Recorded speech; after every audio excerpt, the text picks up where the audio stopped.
Alright y'all, welcome back to the channel and to some more turkey patterning. And today we've got a combination that I'm really excited to test because at least in theory and on paper, this combination should give us a really impressive result. We've definitely seen some really great patterns from these shells when we take them through this shotgun, and I think this choke is just going to add on to it. But for the shell we've got here today, I brought out some of the Herter's TSS shells. They are a 20 gauge 3-inch, 1.5oz payload of number 9 TSS shot, moving about 1,200 feet per second. And these Herter shells have been great across the board, no matter what gauge we've run them through. But they have given us some really nasty patterns out of this shotgun. So hopefully this choke can work with these and give us another one of those really nasty looking patterns as well. But as for the setup we've got to run them through today, I brought out the Stevens 301 20 gauge, but I threw in this choke. And big thank you to Joseph for sending this choke out to the channel. But this is a Carlson's heavyweight TSS 555 constriction turkey choke. So definitely getting down there into that tighter end for 20 gauge. And these Herter shells definitely seem to like the tight chokes sometimes. So I'm definitely excited to see what it's actually able to give us with these Herter shells. But as for the test today, everything is the same as usual. Turkey paper set up at 40 yards. I've got the chronograph so we can get our velocity as well. So we'll get you guys a view of the target, take the shot, look at the chrono, and then go down and look at our results. I absolutely have some high hopes for this combination. As long as 555 isn't magically too tight for these Herter's 20 gauge shells, I don't expect it to be. I expect to see a pretty good looking pattern, but we don't know until we try it. So let's go over here and take the shot and just see what kind of a pattern it's actually able to give us.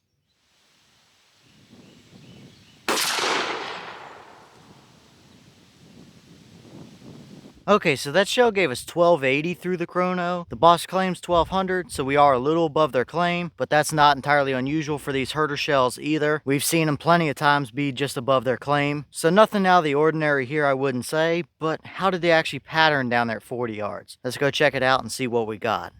Okay, now we're down here at our 40-yard paper, and this is the devastation that we saw. This is straight up, the turkey doesn't have a head anymore, even at 40 yards. That is what you call a pattern right there. And honestly, that might even be too tight for a lot of people. Unfortunately, the Birchwood Casey didn't flake off like it should, so I had to spend a good 15 minutes out here with the paint marker trying to mark all these so you guys could see what was actually going on, because 95% of the shot is all right here within like a 10-inch circle on the paper. That is nothing short of absolutely ridiculous. So yeah, I'd say these Herter shells like the more constriction, but across the board, they perform great through just about any choke you put them through. Either way, you can't really argue with that kind of a result right there. That is nothing short of devastating. Now, looking at the overall pattern here, I think it does show that the tighter choke you get, sometimes you can start to spread the outer edges of your pattern out a little bit. It's not unusual for these Herter shells to have some flyers in it, but around the edges here, as you can see, we definitely have a little bit of sporadicness starting that we typically don't see with these shells unless we run them through a really tight choke like that. So although the core area looks absolutely ridiculous, the edges of your pattern do start to suffer just a little bit. Now, very clearly, I think that is just nitpicking at this point with that kind of a pattern. Out of a 20 gauge at 40 yards, that is a straight up field load. I would hate to see what that combination looks like at, 10, 15, 20 yards, because you're legitimately going to be shooting baseballs at them or smaller. So nothing short of absolutely impressive. And once again, these Herter shells just prove that they are so much better than pretty much every other TSS shell out there that you can go to a store shelf and buy. There's plenty of custom loads that'll do the same thing, but if you want a little bit more budget oriented shell that you can easily go find on the store shelf, then go to Cabela's and get some of these Herter shells, because they really don't care what setup you have or what choke you're running. They're going to give you performance. And I'm not at all sponsored by them or by Winchester, which is who makes the shells. They just continue to prove themselves. So I think that pattern kind of speaks for itself. The core is absolutely ridiculous, even at 40 yards. The outer edges are a little bit more splotchy, but it's not entirely surprising because it is a much tighter choke than what we've ran these through previously.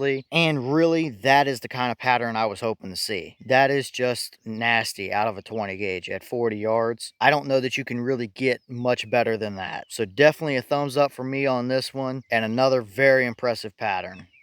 Okay, and here's the wad from that shell, and it is just a straight up like Winchester Longbit XR wad that they use in their 20 gauge shells. Of course, these Herter shells are just made by Winchester, so it's the same components. And it looks very much normal, except we do have this one pedal that opened up a little bit farther than the rest, but that's not entirely surprising. Nothing stuck down in there, no rips or tears or anything on the wad. Looks very much what I would expect to see, and clearly I think it did exactly what it was supposed to do today. So not much to see here as far as the wad goes.